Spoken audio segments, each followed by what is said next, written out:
We're going to get banned from YouTube because of our hate speech for Trudeau. I think you're already on the no-fly list, Patrick. I'm being shadow banned on Twitter. If you tried to fly to Ottawa right now, they wouldn't let you. They'd be like, no, thanks. Go to Toronto and then drive in.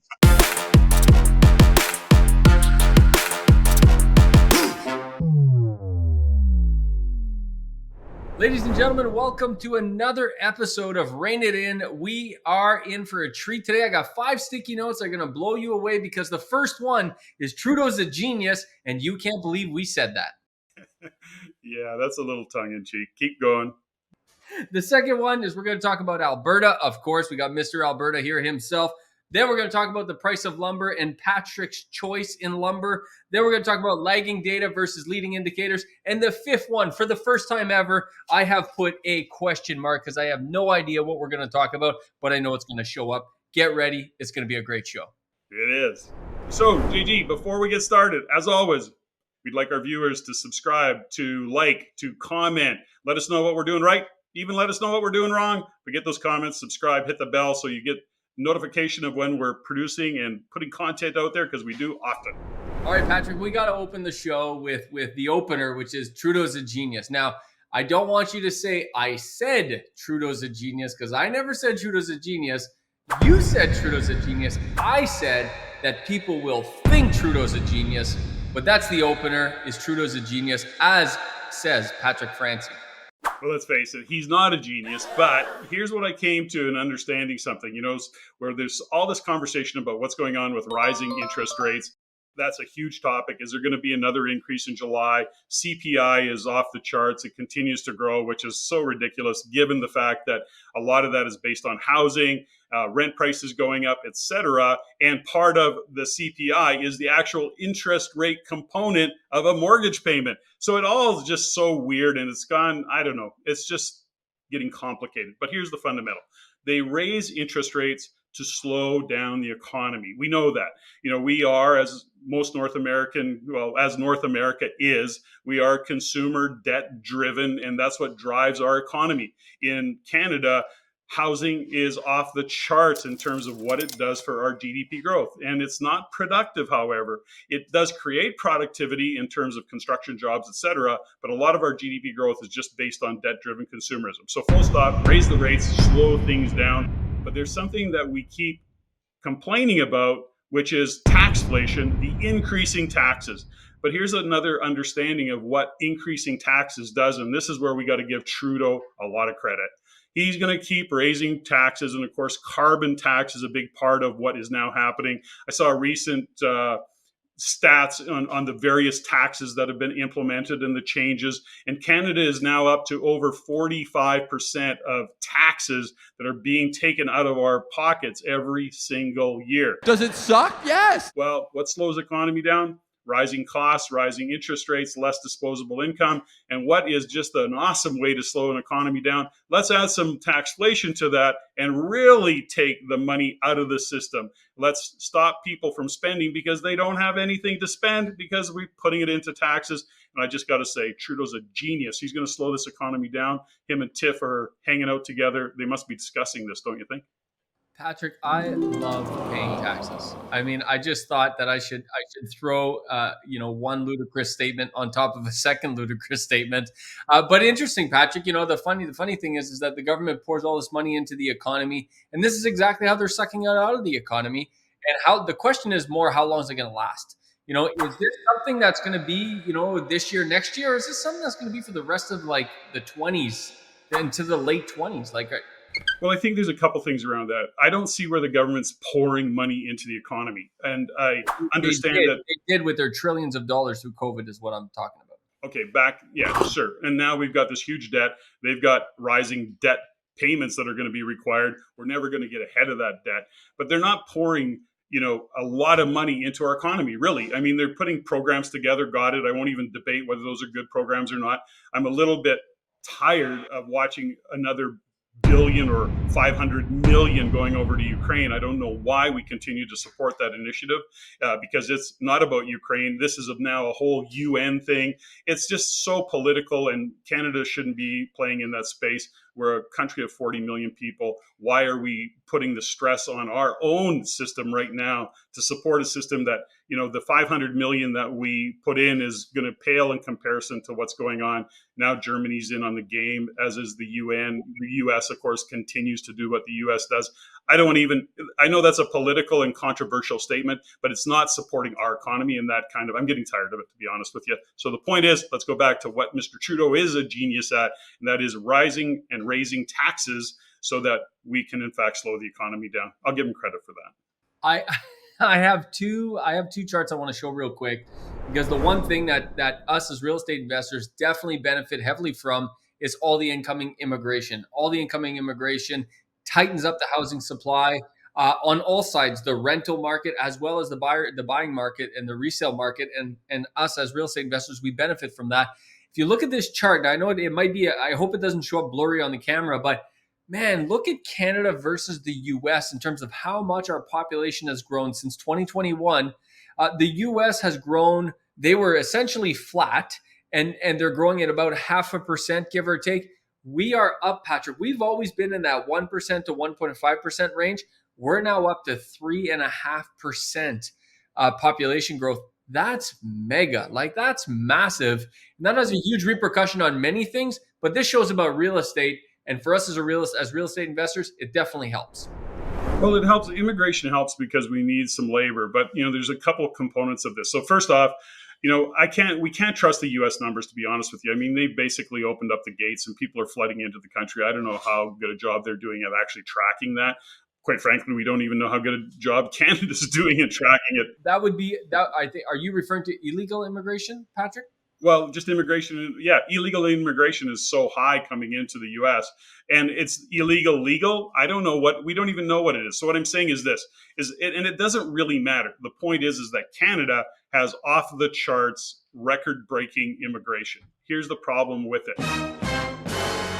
Number one, we need the immigration because we need the jobs. But what quality of or what skill set are we bringing in to the country? Number one. Number two, we don't have the infrastructure to support it. And we're actually continuing to put strain on the infrastructure, whether it be housing, which is a common one, rental accommodations, really, really a big one, but also our healthcare system. And ultimately, what it does is it drives revenue, tax revenue. Okay, good news for our government. Again, we need that revenue.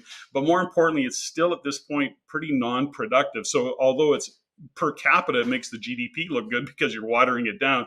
The other part of it goes back to what I said before. It is, and I've said this several times, it is also part of what drives the inflation, given that people are setting up house and they're consuming. And so it's a non-productive thing. And I don't want to make any of it wrong, but just from us as a country, when we look at what we need to do economically, we need to be more productive. Go back to research and development, go back to manufacturing, as two examples, go back to exporting. Let's ramp up our commodities and get into being productive. And that's just not happening. It's not happening. And I think that you want it to happen, but you're dreaming in Technicolor. It's not going to happen. It's not going to happen. Forget it. We're not going back. We're not going back to manufacturing. We're certainly not going. We're going to be going more towards regionalizing and bringing stuff in the country, not exporting more. So your export numbers are not going to be going up. You're certainly not going to be manufacturing more, not for export purposes. You will consume more within the country, I think, over the course of the next decade. But I think this is a pipe dream of yours to go back to once was in the 1980s. Well, listen, it takes, if the country is like a business, you wouldn't run your business this way. And ultimately, a business will fail that doesn't have productivity, that doesn't drive revenue and drive more revenue than it does expenses. And we right now are continuing to be a country that is got a lot of expenses, but we're not driving revenue. That's it. And so is it a pipe dream? Yeah, perhaps. Am I hoping and trying to be optimistic about a future government that might change some of these policies and actually do something productive? Yeah, I guess I am. I'm trying to be that way. Good luck with that, Patrick. But I want to ask you a question before we move on, because we've spent way too much time on this sticky note called Trudeau's a genius. I mean, I see it here on my desk and all I want to do is crunch it up. But let me ask you this. Is there a report? Because I don't remember, we don't talk about it. You just talked about the government's revenue.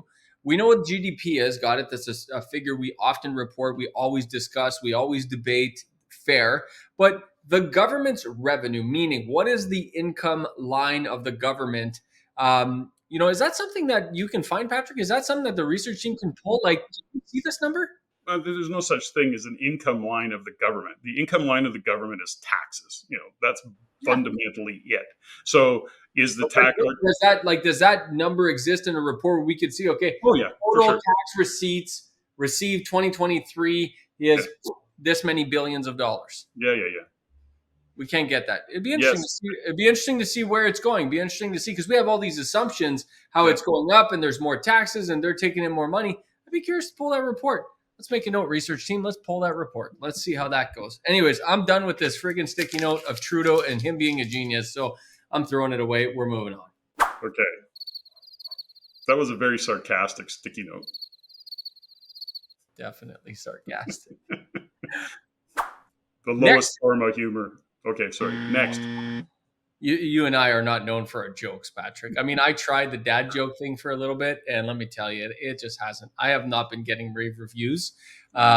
In fact, the other day I told a dad joke, and I had to explain it was a dad joke, and people were like laughing at the fact that I explained it was a dad joke, and I just thought my comic career is just going downhill real fast. Next, we're going to talk about Alberta, because it wouldn't be a Rain It In show if we didn't talk about Alberta. In fact, I don't think you could be on a show without talking about Alberta, Patrick. Are you considering, let me start the interview by asking, are you considering moving back to Alberta, Patrick, since you paid $64 for a sheet of plywood, and you probably could have got a cheaper way back, much cheaper in Alberta, I think. Are you thinking about moving back? Or? Well, no, we actually spend a lot of time in Alberta. I mean, we still got a residence in Alberta and in British Columbia. So, that's why, call me Mr. Alberta. I got businesses in Alberta. I hang out in Alberta, so at the end of the day. So you're bi, Patrick. I'm bi-provincial. I've told you guys that. I've told you. Bi-provincial. So you're not thinking about moving back to Alberta, but tell us why Alberta is the next best thing since sliced bread. Because let me tell you, it's not just you that thinks this, by the way. I like to bust your chops about this, but the number of people that are moving from other provinces into Alberta is staggering. And I'll throw a chart up there because it's never been this high. In fact, when it was really booming in like 2005 to 2007, we had 100,000 people roughly incoming. And then that happened again in 13, 14, 15. We're up to 160,000 now, 60% more than we were at the height of the last, Alberta boom. And well, anyways, we'll talk about whether that Alberta boom is going to continue, but that's a separate topic. Let's just talk about this because there's a lot of people going to Alberta. Well, this goes back to what we were talking about in 2020, but certainly in 2019, but we talked about it through 2020, 2021, is that Alberta is the place to be and a place to go. We saw rising costs. We saw the cost of housing, continuing to go up. Here's the fundamental about Alberta. We talked about it back in 2019 because we could see the future. Now we've got lots of graphs and charts, and I'm actually going to do a separate what's behind the curtain and really get into the minutia of why Alberta, why now. And some are thinking they may have missed the boat of investing in Alberta. You haven't. There were the early adopters of those who kind of trusted the research, maybe had a little bit of experience, and they got on board and they started investing in Alberta. Now, JG, you did a deal in Alberta, and I think you exited it, and you were pretty happy because you made some money. And I said at the time, JG, I think you're going to leave some money on the table. And you go, well, I'll never complain about, taking profit. And I agreed with you. But if you reflect on that conversation and you think about where that deal would be today, you left money on the table. Now, that's not a dig. I'm just saying is that when you start to look into the future and you look at these economic fundamentals, we said all along, here's the thing about Alberta.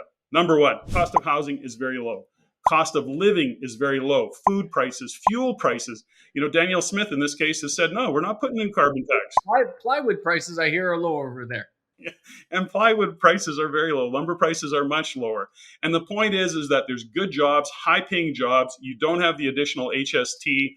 There's a whole gambit of reasons that people are moving there. And it's basically a lifestyle choice that can be supported by great jobs. So we continue, and I continue to be bullish on Alberta. Now, add to that the fact that we talked about this again, is that they're expanded beyond oil and gas. Now I see, oil and gas prices, and natural gas prices are down a little bit. And I'm still, based on my thesis, seeing oil prices going up in the next 6 to 12 months. I think that it just can't be avoided. That's a different conversation. I'll get into that and what's behind the curtain that I do. But at the end of the day here, JG, when we look at what's happening of people moving into that province, into Calgary, into Edmonton, all the cities, by the way, are doing quite well in terms of population growth. We got rental demand and we got demand on housing, which is going to continue to increase, nice appreciation growth. And here's the other thing, JG, and I've said this so many times, unemployment in Alberta overall is about 6%. That's as close to a sweet spot as you can get. You've heard me say it many times. 6.5% is such a healthy economy. 5.2, 5.3%, whatever the country's at right now, is far too low. And that's part of the challenge that we face. Anyways, go back to Alberta. We look at population growth. We look at the diversity of the economy, which is what I was going to say earlier. It's more than just oil and gas. Although oil and gas is going to be strong, we've got new industry moving in there. And one of the reasons that new industry is moving in there is they can get people, and the cost of setting up shop in Alberta is far lower than it is in any other province. So that's why we keep talking about Alberta. And as I said, I'll get into the minutiae of what's behind the curtain for the network. Wow, Patrick, you get going on Alberta. I can't even cut in. I mean, you're pretty intense there, Mr. Alberta. And have you been watching Kevin O'Leary? I mean, you're just that's kind of what it's sounding like a little bit. But you made some good points. I want to number one, defend myself, which is the first thing is I think the total ROI was a 78% ROI on that investment in Alberta in 15 months. I call that pretty kick ass. Number two, I exited, but I put it right back into a better deal in Alberta. So, I'm still listening, Mr. Francie. So that's number one. I want to just defend my decisions there real quick. But you talked about the industries in Alberta. I got this great chart about the industries by share of GDP. Mining / oil and gas is just under, it's probably about 26, 27%. Real estate's 10%. Construction is at about, appears like 7-8%. Manufacturing, 7-8%. Healthcare, 6%. And then the rest are kind of like at about 5%, give or take. So yeah, relatively diverse. Back in the day, Patrick, because I'm not Mr. Alberta. Where was oil and gas back in the day? I think it was above 30% before, right? Yeah, it was well above 30%. And there's a little bit of a sleeper industry in there that's starting to gain some traction, and that is the, I don't know, call it entertainment movie industry. It is taking on a life of its own in and around Calgary, and that's because it's a beautiful country. But again, when it starts to compete even with Vancouver and or BC in general because of the cost of being able to do productions there. Now, of course, it doesn't have the weather and all the rest of it. But the point is that that's a bit of a sleeper, and it doesn't take much to all of a sudden have $1 billion worth of income coming into the province because of staff and production and all the things that go into making a movie. I got another chart I want to show here because the quarterly capex for oil and gas industry has been going up steadily since 2020. Q1 2020, which is COVID, is where it fell off a cliff, and it has been rebounding since. We are back now to 2018 levels, but we're far from 2014, 2015 levels. We're currently just about to crest $10 billion of seasonally adjusted capex investment by the oil and gas sector. So it's climbing. Which leads me, Patrick, it depends. I don't know how that is relative to their overall budgets and to their overall essentially operations. But I will say this. I think that if you continue, sooner or later, you keep saying oil prices are going to go back up. And I think if you keep saying it long enough, you might be right one day for a brief second. I gave it a time frame. I said next 6 to 12 months. Yeah. And if I rewind this clock 6 months ago, you were telling me that 6 months ago. It hasn't happened. I always said 2023, late 2023, early 24. It's JG, I'm going to call you on it. It's video. We got it on video. We got it on video. We should go back. We'll have the producers go back and take a look. This is the worst. But I think the point is that what's interesting about this though, Patrick, is if they've been plowing capex back in to there. What I find interesting, a lot of these oil and gas companies are investing pretty heavily into some EV stuff as well. So this capex that they're putting could be on the EV side of things, just the same way the manufacturing companies, Ford, GM, so on and so forth. Like they're plowing capex into their business, but it's not going into the ICE engine. It's going into the EV engine they're trying to produce. And failing miserably at compared to Tesla. Side note there. The point is that, at some point, Patrick, they keep plowing capex into their business. If it is going into oil and gas and the demand is not there, they're going to have to keep slashing prices. That's just how the market works. Yeah, well, there's a couple things, JG, where you can't put EV and capex into this conversation per se. And by the way, Elon himself says, "Do not shut down oil and gas. It's ridiculous." So that's a different conversation. But the capex that you're seeing spending in Alberta, you have to consider a couple of things.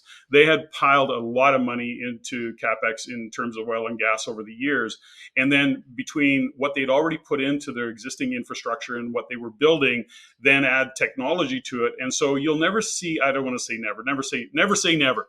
I don't think we will see a lot more capex going in expectations of what once was. They've already done that. And now between the infrastructure that they had built when things came off the rails, they don't have to rebuild. They've got it. They've been carrying it. And then on the other side of it, technology's changed the game of oil and gas. And so I think we're not going to see as much capital expenditure as we saw, pre-2018. Let's go back even to 2014, 2013. They put a lot of cash and capital into it, and they just don't need to rebuild. So I think that you're going to see that not be as robust as it has been in the past. I agree with you, Patrick. Those are all very good points. Back to what I was saying, though, I'm not saying shut down oil and gas. Listen, that's not what I'm saying here. Relax. Don't go too far there. You're just, I'm not Trudeau. Take your crosshairs off me, Patrick. Relax a little bit. What I'm saying is that it is published and proven that the car industry consumes about 25 to 30% of the oil production in general. And as that consumption shifts over to EV, because it is, and it will over time, not tomorrow, Mr. Francie, don't freak out on me. But as it shifts over time, unless that oil and gas, that production goes elsewhere, overall demand will start to come down. I'm not saying it's going to go from 100% to 5%, but it will go from 100 to 95 and trickle down slowly. And oil is priced at the top end of that margin, so prices could struggle to go up, is what I'm saying. Yeah, well, we can get into a whole conversation about that. So I disagree, and we can, I'll politely disagree, and we'll save it for another day. So I think oil prices was my fifth sticky note. So there you go. So covered. Yes. Okay. We also covered Alberta. Alberta's done too. 2 sticky notes done at once. That's how great that is. Perfect. That was a good chart. You want to talk about the price of lumber, or is the subject a little too sensitive still? The subject's not sensitive at all. I mean, you're the one that opened it up with me this morning going, so guess what? 2x4s are back to pre-pandemic prices. I paid $3. I get it. So yeah. $3.57 for a 2x4, which is a considerable, and I'm just thinking about this, like we're currently framing out a basement apartment right now. We're probably going to go through about roughly 300 2x4s and then some 2x6 as well. But let's just say 300 2x4s. 300 times $3.57 is $1,071 in material, versus during the pandemic time, if I would have paid $12, it would have been a stud, which is what it was, $3,600 in material. So that's a huge difference. That's a massive difference, and makes a huge difference for renovation. So I'm curious to see how the renovation sector is going to pick up as the price of lumber comes down, including plywood, which is very affordable if you buy the right product at the right time. But that's for another day. Well, I'm doing a renovation here at the office, so I'm going to have to talk to my GC about what he paid for 2x4s and see what's going on in British Columbia here.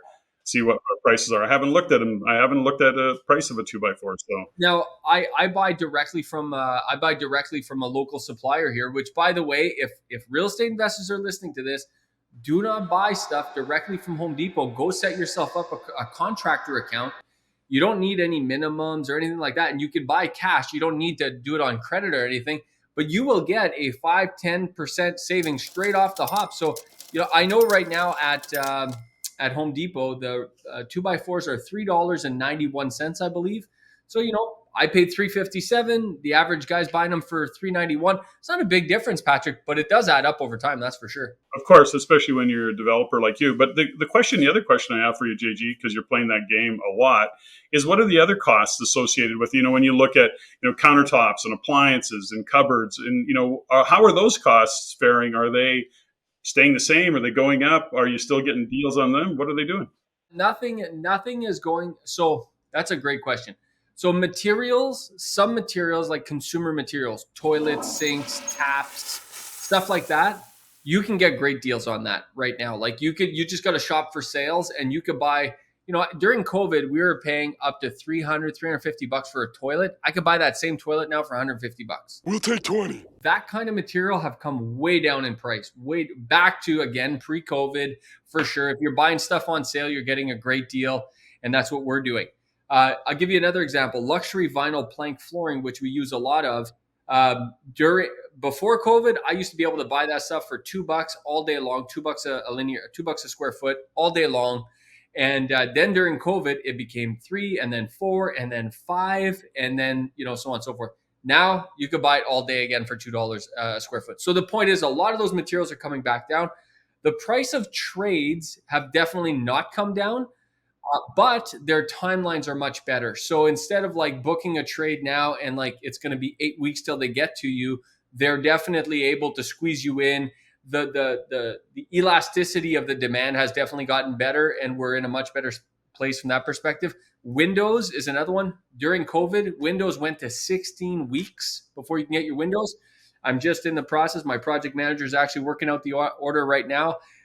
We're back down to 4 weeks. We're actually back down to the place where we can go into some of our suppliers and pick up the windows right there on site and go install them same day. So that's the thing. The supply issue seems to have kind of gone away mostly. I happen to notice, because we had to buy some appliances, that appliances are still a little iffy depending on where you go, what you're buying. That appliances seem to be a little bit of lag. You got to pay attention. And I guess it depends on brands and what store you're dealing with. But it's not back to what it once was, but I think it's heading that direction. And for the most part, it's not bad. But I keep hearing that appliances are still a little bit questionable. But even what about, like, for example, shower doors? Because I remember a time where shower doors weren't even available. Are you starting to see that supply start to fill the gap again? Funny enough, is shower doors. I just installed some shower doors 3 weeks ago that had been on order for 10 weeks. So now what's interesting there though is that particular shower door, I didn't have a choice. I installed a certain tub surround. I had to use their shower doors. But on the flip side, I did another shower where I did custom shower doors with custom glass. It was easy peasy, fast, quick. Installers were there, done. So I would say it's 99.9% worked out, Patrick. I have not had any appliance issues myself, and we order 3-4 appliances a week right now, and we don't have any issues. It goes, straight from the order, straight for delivery. And again, everyone is, so that whole thing has worked itself out. We're kind of having this conversation about the price of lumber, but the entire space, if anybody's out there and has been scared to take on a project because of previous lags in supply, price of material, so on and so forth, I think a lot of that has been worked out of the system. You don't have to be afraid of that anymore. You can take on that project just like you used to be comfortable taking on that project. I think it's largely worked out, Patrick. Price of lumber, done. The last discussion, Patrick, is lagging data versus leading indicators. Now, we often show charts on this show. We often show charts and what's behind the curtain. A lot of stuff we do, Patrick, we show charts, we show numbers. Maybe explain how that is always, to some extent, has some lagging data component to it, because we only get the data when we get the data. And then we'll kind of bridge that conversation into leading indicators. Well, it is, the lagging indicators that we get. So for GDP growth is always lagging because we don't know what the productivity is going to be in any given region or in the overall country until later. So they usually release it quarterly, then they revise it. But so that is the case for employment or unemployment, GDP growth, population growth, all of those things. But when we look at that, we know this is that when we start to see a rapidly declining, and not even rapidly, if we start to see a decrease for example, in employment. So that we start to see unemployment rise. We start to break that 6.5 mark. We start to look at it. We know that a lot of these things, as much as the data is lagging, so too is the impact. So in other words, we have to look 12, 18 months, even 2 years out. So it's like right now we're not feeling the impact of the increase in interest rates. But we know that given another 12, 18 months, 2 years, we're going to see the impact of those rates as people come, as their mortgages kind of mature beyond that 5-year hold that they had and those lower rates. And so there's a lot of things. That's just one example. And if unemployment was to start to spike, we don't start to see it until and feel the effects of it for at least 12 to 18 months. So as much as the data is lagging, so too is the impact of that data. Yeah, that's really interesting, and such a key component to doing proper research, Patrick, is this lagging versus leading indicators.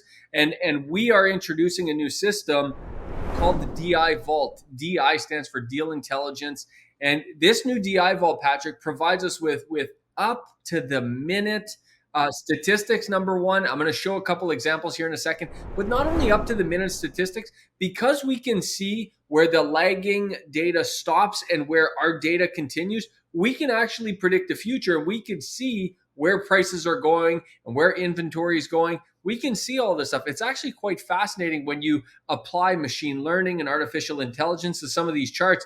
You can really start to get some very, very accurate price predictions. And as a real estate investor, any real estate investor that has this tool, I mean, my gosh, what an advantage to be able to see what's coming. And I'll give you a perfect example. I pulled up Hamilton here and I pulled up a chart, and you could see that based on the May data, Hamilton was in a seller's market. Okay. Hamilton was in a seller's market. Well, I can see, because I can see up to the minute, right till the end of June, I can see that in June, we went from a seller's market to a balanced market.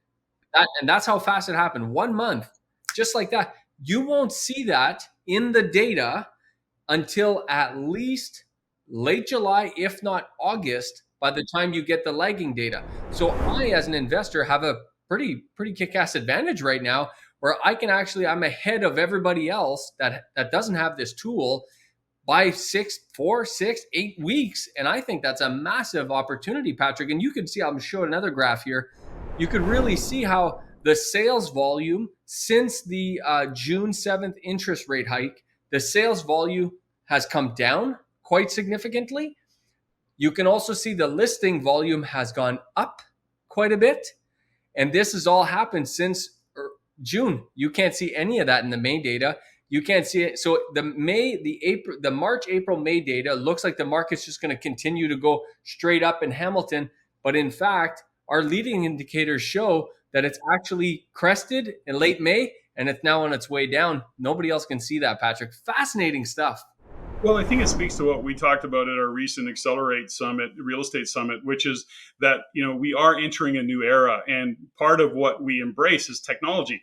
That's a leading indicator. If you start to look at where technology is going, we talked a lot about AI, but when you look at technology overall, the way we communicate, we continue to say, it shrunk the world. So when we look into the future and we extrapolate on that, DI Vault is an absolute no-brainer in terms of where things are going. You want to stay ahead of that curve. You have to embrace this new era of technology, where real estate is going, and it's just in its infancy. So, we really got clear on that at that particular event. And as much as we demonstrated to those who were there, you really start to see that this is in its infancy and is accelerating. And just the tool as it is today is so powerful. And, that's why we're excited about it. And, to your point, JG, it's going to change the game for investors in terms of how they get data and the quality of data and the speed of which they get that data so that they can make great decisions on their investment strategies.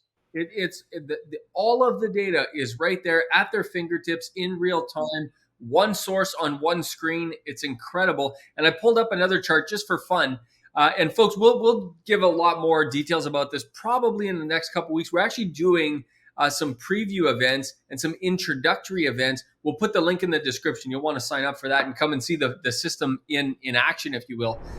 Patrick, got some fantastic rental data as well. And that's something that real estate investors absolutely need. in order to make real estate investing decision is, okay, I understand where the price is and where the price is going. I understand the price action of real estate, but where are the rents? Where are they right now? Where do they come from and where are they going? And we got some incredible rental statistics that show you, and we can separate this between 2-bedroom apartments and 3-bedroom apartments and upper units and lower units. It's absolutely splendid what this system can do. And it really arms those investors with that information at their fingertips in real time so they can make better investing decisions. Well, I think it's so imperative to have accuracy of rental data. You know it, I know it. It's probably one of the most difficult things to do. Go on Kijiji, go on, whatever other sites there are, rental sites, and try and draw comparatives and try and say, well, what is the average rents? And we're making these decisions. We're kind of, okay, well, let's trust the realtor. Oh, let's phone a property management company. So we're having to gathering data and imagine the other side of that, which is the time it takes to even gather that data. And we're literally doing it at a click and getting it very accurate. And we've back-checked and fact-checked the quality of the rents that are being given, and they're very, very close. And I think that, again, is just another thing that shows technology is going to change the game for investors. In fact, I would say not only is it very, very close, Patrick, it's more accurate than the average individual can find on their own. And the reason for that is because, and on that last chart you saw, you could actually see the distribution of rent. So you can see, okay, the average rent for a 2-bedroom in Peterborough, let's just say, is $1,950. But you could actually see, the luxury ones are actually getting $2,200, $2,300. So based on what you see and what you have in your particular apartment, you can push the market one way or the other. Looking at just averages and medians are just not just the way to go. And someone asked me recently, this was just a couple hours ago, they said, how much time do you think this system is going to save a real estate investor? And I said, I'm thinking that it's going to save the average investor somewhere between 15 to 20 hours of work per property they investigate. I gotta get me one of those. And the average investor can easily investigate 5, 10, 15 properties in a month, 2 months, 3 months. I mean, the hours of time saved here, Patrick, are monumental. Well, DI Vault is going to be really a game changer for investors. And then let's not step over the fact that you're going to get all this information. You're going to have the confidence on the date based on the data that you receive, because it's awesome. It's accurate data. You're going to be able to make decisions. And most importantly, you're going to be able to write and submit a conditional offer. And I mean, just think about the hours saved in that process. It's amazing. Leading indicators are so important, and it truly is the most important part of knowing where the real estate market is going. Patrick, you've been saying it for 30 years. So has the Real Estate Investment Network. It's not about where the market has been. It's about where it's going. And never before have real estate investors been better equipped and better have better tools to be able to see exactly where it's heading. And that's thanks to technology. And you're going to hear about it first at the DI Vault. So check out that link below, folks, and get signed up. Come to that event so you can see the system in action. All right, ladies and gentlemen, that wraps up another episode of Rein It In, episode 20. Hopefully you've enjoyed it. We hope to see you at the upcoming DI Vault event we are launching. Come see the technology live in action. Go to the description below and click that link. Fantastic. Great job, JG. We covered a lot of ground, and I think that investors, regardless and in spite of all these interest rate stories and the doom, the gloom, the clouds, the dark clouds and the bad headlines, investors have lots of opportunity going forward. Just pay attention to the data. If you like what you learned here, go to the description below and subscribe for our free Insiders newsletter, where you can also stay up to date for our upcoming events and our courses.